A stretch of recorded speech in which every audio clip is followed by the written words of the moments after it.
Morning সবাইকে। তো আমি আমার আজকের ব্লগটা এখান থেকে শুরু করছি।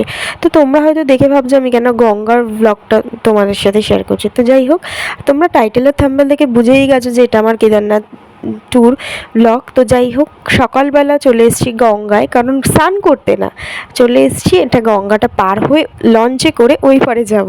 তো এই দেখো লঞ্চে উঠে গেছি। তো সত্যি কথা বলতে কি, হাতে সবারই ভারী ভারী ব্যাগ, ঠিক আছে, দুটো হাত পুরো ব্লক প্লাস পিঠে, তো সব কিছু ভিডিও করা পসিবল হচ্ছিল না। তো আমি যেটুকুনি পেরেছি তোমাদের সাথে সেটুকুনি শেয়ার করছি, কিন্তু পুরোটাই চেষ্টা করেছি আর সেগুলোই করছি। তো ট্রেনেও উঠে পড়েছি, ঠিক আছে, মানে নৌকো না, লঞ্চ পার হয়ে এপারে এসে ট্রেনে করে যাচ্ছি হাওড়া স্টেশন। হাওড়া থেকে আমাদের ট্রেন রয়েছে। তো যাই হোক, এসে গেছি। এবার ট্রেন অলরেডি আমাদের ঢুকেও গেছে, যে আমরা যাচ্ছি প্ল্যাটফর্মটা খুঁজে কত নম্বরে ট্রেন দেয়। তা হাত দেখতে পাচ্ছ, তা আমি তো একটা ব্যাগ নিয়েছিলাম, আমার বরমশাই হাতে ব্যাগ প্লাস ভিডিও করছে এরকম। আসলে মানে কেদারনাথ যেতে গেলে তো বুঝতেই পারছো, অনেক কিছু জিনিসই লাগে, সোয়েটার, অনেক কিছুই লাগে। তারপরে শুধু কেদারনাথ না, আমরা ফার্স্ট যাবো এখান থেকে হরিদ্বার। হাওড়া স্টেশন থেকে পুরো ট্রেন ধরবো, ট্রেন ধরে হরিদ্বারে যাব। হরিদ্বার করে দেখো কত ব্যাগ হয়েছে, কত ব্যাগ। তো যাই হোক, সবারই ব্যাগ, আমার একা ব্যাগ না, এত সবারই ব্যাগ দেখাচ্ছি তোমাদেরকে। তো হাওড়া স্টেশন থেকে আমরা হরিদ্বারে যাব, ওখান থেকে কিছু মানে স্টে করব, একটু ঘুরবো, ওখান থেকে আমরা কেদারনাথ যাব। তো ব্যাগ নিয়ে এবার চলে যাচ্ছি, ট্রেন ঢুকে গেছে, সেই সোজাই হেঁটেই যাচ্ছি এরকম ভারী ব্যাগ, খুব কষ্টও হচ্ছিল। দেখে মনে হচ্ছে যে ঠিক আছে চলো, কিন্তু দেখো এই যে আমার সামনে যাচ্ছে সবার পিঠে এরকম ভারী ব্যাগ। তো যাই হোক, ট্রেন ঢুকে গেছে, তাড়াতাড়ি হাঁটতে হবে, আমি ফোনটার জন্য নিয়ে নিলাম। তো এই দেখো ট্রেনটা আমার অলরেডি ঢুকে গেছে। তো দেখো সামনে পিছনে সবার ব্যাগ প্লাস হাতে। ট্রেনটা দাঁড়াবে তো বটেই, আমরা গিয়ে আমাদের সব কিছু বুকিংই ছিল, নর্মাল জেনারেল। তো যাই হোক, এবার মানে ব্যাগটা রাখতে পারলে বাঁচি, এরকম একটা ব্যাপার। দেখো এই দেখো উঠে ঝুলতে ঝুলতে চলে, এই দেখো নেমে গেল, এই করেই মানে এরা পড়ে। তো এরকম আমার চোখের সামনে বহু দেখা ঘটনা, রানিংয়ে ট্রেনে উঠতে গেছে, নামতে গেছে, পড়ে গেছে। তো এদেরকে মানে ট্রেনটা থামলে কি নামা যায় না, মানে এদেরকে বলে বোঝানোও যাবে না। তো যাই হোক, আমরা এবার উঠে যাব ট্রেনে। তো উঠে গিয়ে যে যে সিট নাম্বারগুলো খুঁজছিলাম, যে এখানে আমি সিট নাম্বার খুঁজছি প্লাস ভিডিও করে দিচ্ছি ব্লগ। এবার এখানে দেখো আমি হাই করেছি, পিছন দিক থেকে লেডি পুলিশটা উনি দেখে নিল, সেটাই আমি আবার মানে হাসাহাসি করছি আমরা। তা যাই হোক, আমরা উঠে বসেও পড়লাম, এই যে আমার বরমশাইয়ের পাশে, যে সবাই মিলে বসে পড়েছি সিট। এবার সবার সিট কিন্তু একসাথে পড়েনি, তাও আমরা বসে পড়েছি। তো আড্ডা দিচ্ছিলাম, এই যে বাইরের দৃশ্য দেখো কি দারুণ লাগছে। কিছুটা রাস্তা আমরা অতিক্রম করে ফেলেছি। যাই হোক, বাইরেটা দারুণ লাগছে, সেটাই তোমাদের সাথে দেখালাম। তা এইবার দেখো আমার একজন যোগু দাদা এই যে হাই করে দিল। তারপরে সবাই আমরা বসে পড়েছি, আমি একবার এদিকে যাচ্ছি, একবার এদিকে যাচ্ছি, এই দোকান। এবার আমি এদিকে বসে পড়েছি একা একা, আর এনারা সবাই মিলে লুডো খেলতে বসে পড়েছে। তো আর একা একা কী করবো, আবার দেখো ওনাদের লুডো খেলা শেষ, এখানে এসেছি, মানে ট্রেনে যেতে গিয়ে একবার এই করছি ওই করছি, এখানে যাচ্ছি, এই করে বেড়াচ্ছি, নাহলে তো টাইম কাটবে না, কতক্ষণ ফোন ঘাটা যায়। আর ফোন ঘাটলেও বা কতক্ষণ 1.5 GB নেট থাকে বলো, বসে বসে রিলস করতে করতেই তো নেট শেষ হয়ে যায়। তো আমি এগুলো স্টোর করে রেখে দিচ্ছি, রাতেরবেলাও তো লাগবে নাকি, দিনের বেলাটা তাও কাটানো যায়, রাতেরবেলাটাও তো লাগে বলো, কত নেট পাবো। তো আর বাড়ি না যে ওয়াইফাই আছে, ঠিক আছে চলো। যাই হোক, এখানে দেখো অর্ধেক রাস্তায় এসে, মানে অর্ধেক রাস্তা না, ওটা প্ল্যাটফর্মেই ট্রেন দাঁড়িয়েছে, হঠাৎ করে দেখছি আমার বরমশাই নেমে গেছে। কী বলে টুকি করছে ওখানে গিয়ে, হঠাৎ করে আমি বললাম হয়তো ওই দিকে গেছে। তারপর দেখে এবার আমিও নামার জন্য দেখছি, তারপর আমি ভয় পাচ্ছি ট্রেন ছেড়ে দেবে না তো, ওই যে আমি বলছি ট্রেন ছেড়ে দেবে না তো। তারপরে ওখান থেকে বাইরে আবার উঁকি মেরে একটু দেখেই চলে এসেছি, ট্রেন ছেড়ে দিচ্ছি। তো দেখো সবাই শুয়ে পড়েছে, বসতে বসতে সবাই শুয়ে পড়েছে। এবার আমিও শুয়ে পড়েছি, আমিও আর বসতে পারছি না, এই আড্ডা চলতেই রয়েছে আমাদের। আর মানে আড্ডার শেষ না, মানে এত শরীরটা খারাপ লাগছে যে কী বলবো। এই দেখো মুখের মধ্যে টাওয়ালটা ফেলে দিল। আমার বরমশাই আমার সাথে এই খুনসুটিগুলো করতে এগুলো ইচ্ছে করে জানো তো, কি বলবো, মানে আমি এবার চিৎকার করে উঠবো, এইগুলোই, যাই না ইচ্ছে করে করে কি, এটা ও করবেই আগাগোড়ায়।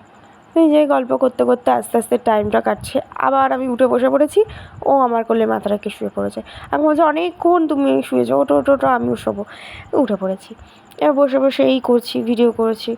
এবার দেখো ওরা বসছে একবার শুচ্ছে, এই করে যাচ্ছি, কী করবো, টাইম তো আর পাস হচ্ছে না, কম রাস্তা, অনেক ডিস্টেন্স, আবার এদিকে ভিডিও করছি। তো যাই হোক, এই হাসি আড্ডা মজা এই করতে করতেই আমরা অনেকটা রাস্তায় আস্তে আস্তে অতিক্রমণ করে ফেলেছি। তো যাই হোক, দুপুরের লাঞ্চটা করা হয়েছিল, তো দুপুরে এত সবার খিদে পেয়েছে, আর সত্যি কথা বলতে কি আমার দুপুরে লাঞ্চ নিয়ে সবার কাড়াকুড়ি করেছিল এত, আর ব্লগটা করার পসিবল হয়নি যে ফোন করব নাকি সবাইকে, যদিও আমি ভাগ করে দিয়েছি, সব কিছু করেছে, ওই জন্য আর ভিডিও করা নেই। আর তখন খিদেতে আর ভিড়ও ছিল ট্রেনে, ওই জন্য আর ভিডিও করতে পারিনি। যাই হোক, দেখতে দেখতে বিকেলই হয়ে গেল। এই যে এই স্টেশনটায় ঢুকছি, মানে এখানে এত ভিড়, মানে এখান থেকে অনেকেই উঠেছিল। যাই হোক, নামটা মনে করতে পারছি না, নামটা ভুলেই গেলাম। তো যাই হোক, দেখো পরে দেখো এই যে বিকেল হয়েছে, চা খাবো, এত বাজে চা, তোমাদেরকে আর কী বলবো, মানে কোনো দিন মানে ট্রেনে কোনো খাবারই খেতে নি, ট্রেনের প্রত্যেকটা খাবার বাজে, কিন্তু কী করবো, বাইরে তো ঘুরতে যেতে গেলে তো বাইরের খাবার খেতেই হবে, সবসময় তো আর ক্যারি করা পসিবল না। যাই হোক, আমি বেশিরভাগ দুপুরের লাঞ্চ, রাতের ডিনার সব কিছুই ক্যারি করেছিলাম আমরা প্রত্যেকেই। তো এইগুলো তো সন্ধেবেলায় চা এইগুলো একটু কিনে নিয়েছিলাম, কিন্তু তাও পুরো জল, ঠিক আছে। তো পুরো ভিডিও তো তখন ব্লগ করা হচ্ছিল না যে আমি তোমাদের দেখাবো, দেখলে তোমরা বুঝতে পারবে। তো আস্তে আস্তে সন্ধে গেলে দেখো ব্যাগ থেকে মুড়ি বের হলো, এবার মুড়ি, আমাদের খাওয়া দাওয়া হচ্ছে মুড়ি, ঠিক আছে। দারুণ মজা করে আমরা খাওয়া দাওয়া করছিলাম, আস্তে আস্তে তো পুরো সন্ধেই হয়ে গেল, আস্তে আস্তে গল্প করতে করতে আমাদের মানে এরকম টাইমটা কাটছে। মুড়িটা আমরা, এটা মুড়ি না, এটা হচ্ছে পাঁচমিশালি ছিল, গোলমরিচ দেওয়া ছিল, অনেক কিছু, ওই মুড়ির প্যাকেটের সাথে এখানে অনেক কিছু ছিল, ওগুলো মেশানো হলো আর কি, কারণ এতজন মানুষ গেছে, অনেকজন গেছে, আমরা 10-12 জন 15 জন এরকম গেছি, সবাই তো একসাথে খাবো নাকি। যাই হোক, এইগুলো আমরা সবাই মিলে খাওয়া শুরু করেছি। দেখো আমার বড়মা উঠে দাঁড়িয়ে পড়েছে, তার মানে কেউ এক জায়গায় একভাবে বসতে পারছিলাম না, কোনোদিন বসা সম্ভব না, তাই তো শুয়ে শুয়ে শুয়ে সবাই ভিডিও করছি। দাও তো চাটা, মাথা চাটা ভালো তো, না ভালো হলে আবার রিটার্ন করব। ইমা এটা কিনলে কেন? ট্রেনের চা ভালো পাইনি, তাই জন্য ট্রেনটা দাঁড়ালে একটা প্ল্যাটফর্ম থেকে আমাদের চা কিনে নিয়ে আসা হয়েছে, তাই খেতে পারিনি, ফেলে দিতে হয়েছে। তাও মানে ফেলে দেবো পয়সা দিয়ে কিনে, খুব মায়াও লাগছিলো, কিন্তু কী করবো, ফেলে দিতে হয়েছে, সব খেলে আমাদের শরীর খারাপ করে যেত, যেহেতু বাইরে যাচ্ছিস, ঠিক আছে। তো এই যে আবার খেয়ে দিয়ে একটু করে খাচ্ছি, একটু করে ঘুরছি। দেখো আমাকে বলছে একটু জোয়ান দে, কারণ রাত্রে ডিনার করব কী করে, খেয়ে দিয়ে যদি হজম না হয়, তারপরে একটু জোয়ান দে, একটা জোয়ান দে না, এরকম বলেছে, তাই আমি একটু একটু সবাইকে জোয়ান দিচ্ছি। হ্যাঁ, সবাই বলছে দেখাচ্ছে, বলছে একটু জোয়ান, মানে আমি বললাম তোমরাই তো বললে যে একটু জোয়ান দে, ওই সবাইকে একটু একটু করে দিচ্ছি, ওই সবাই একটু একটু নিয়ে নিয়েছে, আবার সবাইকে দুবার করে দিলাম। তো যাই হোক, এই গল্প করতে করতে, এই যেখানে হাসি মজা আড্ডা দিতে দিতে আমাদের সময় কেটেই যাচ্ছে প্রায়। যাই হোক, সব কিছু করে এবার আমরা ডিনার করতে বসবো।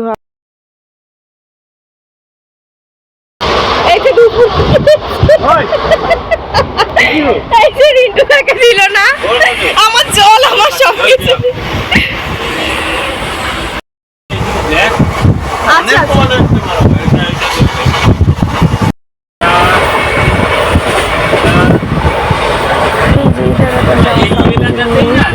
নিয়েছিল আমার প্লেট দুপুরে, তাই আমি মজা করে ভিডিও করছিলাম, তাই বলছে এই ভিডিও করিস না, এটার ভিডিও অন্তত করিস না, ঠিক আছে।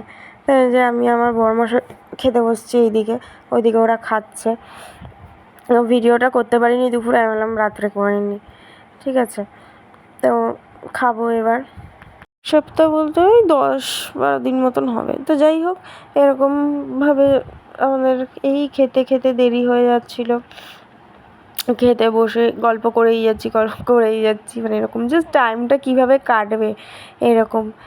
যাই হোক, কথা বলতে কি, খাবারটা বাড়ি থেকে ক্যারি করে নিয়ে আসাটাই ভালো, কারণ ট্রেনের খাবার অতীব জঘন্য, প্লাস বাইরেও, মোট কথা বাইরে ঘুরতে গেলে খাবার তো আর নিজের মনের মতন পাওয়া যায় না, আর ট্রেনেও না, কোনো জায়গায় না, আমাদের বলাটা ভুল। যাই হোক, খাওয়া দাওয়া হয়ে গেছে, এবার আমি উঠে পড়বো শুতে। আমার সিট ছিল উপরে শোয়ার, তো আমি উপরেই উঠবো। আর আমার ওই সাইডের পাশে আমার বরমশাই হিসেবে আস্তে আস্তে উঠছি। আমার তো ভয় লাগছে না পড়ি। সত্যি কথা বলতে আমি ট্রেন জার্নি এরকম এই ফার্স্ট টাইম করলাম। বিয়ের আগে কখনো এরকম ট্রেন জার্নি করিনি, কারণ আমাদের পার্সোনাল গাড়িতে করে যেতাম আসতাম রাত্রে ঘুরতে গেলে আর কি। এরকমভাবে ট্রেন জার্নি আমার করা হয়নি। যাই হোক, এরকম ফার্স্ট টাইম আসি তো ওই জন্য একটু উঠতে ভয় ভয় লাগছিলো। ওই জন্য উঠেছি, এর আগে উঠেছি যখন বিকেলে দুপুরে ট্রেনে, তখনও উঠেছি। তাও যতবারই উঠি ভয় লাগে, মানে পড়ে হাই আরো হাই মানে এত রাত্রে জেগে রয়েছি। তো ফাইনালি শুয়ে পড়েছি, সবাই শুয়ে পড়েছে, কেউ এদিকে ছিল কেউ ওইদিকে ছিল, যার যেখানে সিট। আবার চলে গেছি আমরা রাত্রে শুতে।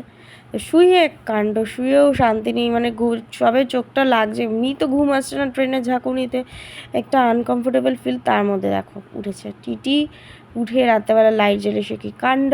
টিটি বলতে সবাইকে চেক করছে যে একজন মনে হয় সিট খুঁজে পাচ্ছে না, তাদেরকে সিট খুঁজছে, প্লাস দেখছে টিকিট ফিকিট কার্ডটা আছে নাকি, এরকম কিছু একটা ব্যাপার। যাই হোক, আমার ঘুম চোখে তারপরে আবার উঠে পড়েছি। দেখো এই যে আবার উঠে নিজে ঘুম তো যাও এসেছিলো, ভেঙেও গেল, ঘুম তো আর আসছে না, তো কী করব। তাই উঠে নিচে চলে এসেছি। আমি আমার বরমশাই বসে জানলার হাওয়া খাচ্ছি। তো যাই হোক, অনেকটাই রাত হয়ে গেছে। এবার হচ্ছে আমি বসেই থাকবো, একা একা বসে বসে গান শুনবো। তো আমার এই ভিডিওটা তোমাদের কেমন লাগলো তোমরা পারলে একটু কমেন্ট করে জানিও, প্লাস লাইক কমেন্ট এবং শেয়ার করে দিও, ভালো লাগলে সাবস্ক্রাইব করো। আমি আমার কেদারনাথ 2 এর সেকেন্ড ডেজ ব্লগ প্লাস বাকি ডে কী করেছি না করেছি, কোথায় যাচ্ছি, সব কিছুই শেয়ার করব। তো চলো, টাটা, বাই, গুড নাইট।